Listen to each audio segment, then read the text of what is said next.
Hello everyone. सो आज का जो टॉपिक रहेगा that is properties of electrovalent या फिर आयनिक कंपाउंड्स की। ठीक है, तो सबसे पहले हम देख लेते हैं कुछ फिज़िकल प्रॉपर्टीज़। तो फिज़िकल प्रॉपर्टीज़ में क्या है कि most of the ionic compounds जो हैं वो कैसे होते हैं, क्रिस्टलाइन सॉलिड्स होते हैं। ठीक है, हार्ड होते हैं क्योंकि उनके बीच में जो इलेक्ट्रोस्टैटिक फोर्स ऑफ अट्रैक्शन क्या होता है, बहुत ज़्यादा अच्छा होता है, क्योंकि अपोजिटली चार्ज आयंस होते हैं इसके अंदर। ठीक है, और साथ में वो ब्रिटल भी होते हैं, मतलब कि अगर हम उनको तोड़ते हैं तो ईज़िली टूट जाते हैं जब हम उसके ऊपर फोर्स लगाते हैं। ठीक है, तो अब क्रिस्टलाइन का मतलब क्या है, तो क्रिस्टलाइन सॉलिड्स के अंदर जो आयंस होते हैं वो उनका रेगुलर अरेंजमेंट होता है 3 डायमेंशनल स्पेस के अंदर। ठीक है, जैसे मैं अगर रेगुलर अरेंजमेंट की बात करूँ 3D का, तो मैंने यहाँ पे लिया है NaCl का एग्जाम्पल क्रिस्टलैटिक के अंदर। तो यहाँ पे देखो जो बड़ा जो डॉट है वो Cl नेगेटिव को शो कर रहा है और छोटा डॉट जो है वो Na पॉजिटिव को शो कर रहा है। तो यहाँ पे क्या है, बिल्कुल सारी चीज़ें रेगुलर अरेंजमेंट में है, पहले बड़ा फिर छोटा फिर बड़ा, ऐसे ही पहले बड़ा छोटा फिर बड़ा। तो ये क्या है, पैटर्न जो है हमारा ये कैसा है, रेगुलर है। ठीक है, तो इसीलिए इसको हम क्या बोलते हैं, क्रिस्टलाइन सॉलिड्स बोलते हैं। सॉलिड्स दो टाइप के होते हैं, एक तो क्रिस्टलाइन एक अमरफस।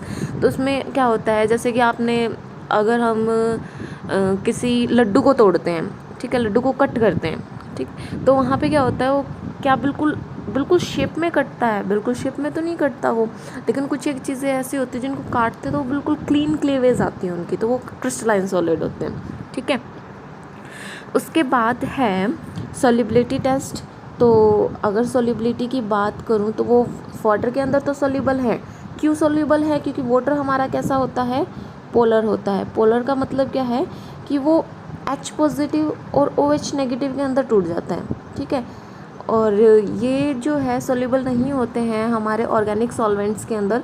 ऑर्गेनिक सॉल्वेंट्स जैसे कि बेंजीन है, अल्कोहल है, ईथर है, तो इनके अंदर ये सॉल्युबल नहीं होता है क्योंकि ये नॉन पोलर होते हैं। क्लोरोफॉर्म हो गया हमारा। उसके बाद है मेल्टिंग और बॉइलिंग पॉइंट्स। तो मेल्टिंग और बॉइलिंग पॉइंट की बात करूँ तो हाई मेल्टिंग और बॉइलिंग पॉइंट होता है इनका।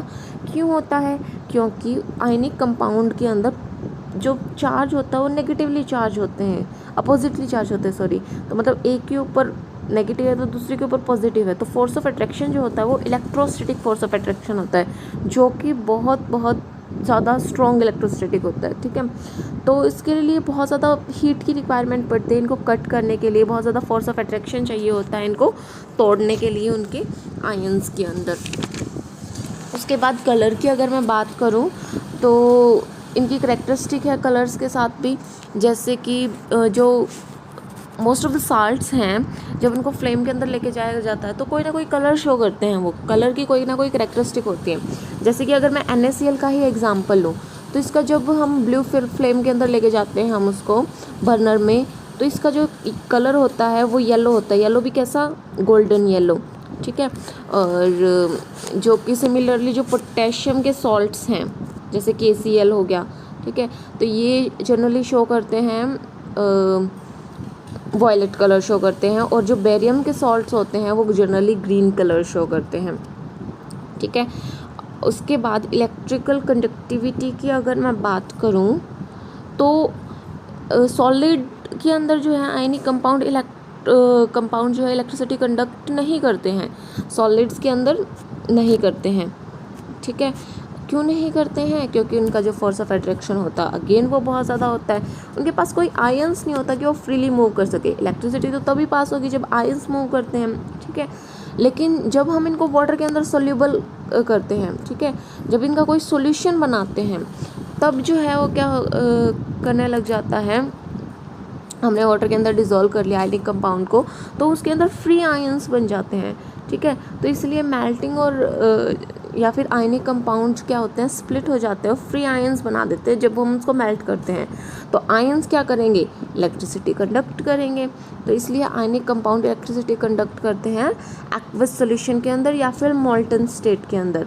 मोल्टन स्टेट जब हम उसको मेल्ट करते हैं और एक्वस सॉल्यूशन के अंदर, सॉलिड्स के अंदर नहीं करते हैं। ठीक है, और उसके बाद है नेक्स्ट है दैट इज़ आयनिक रिएक्शन, तो आयनिक रिएक्शंस आयनिक कंपाउंड जो है फ्री आयंस सॉल्यूशन के अंदर होते हैं उसमें, और रिएक्शन जो है दो आयनिक कंपाउंड की रिएक्शन होती है।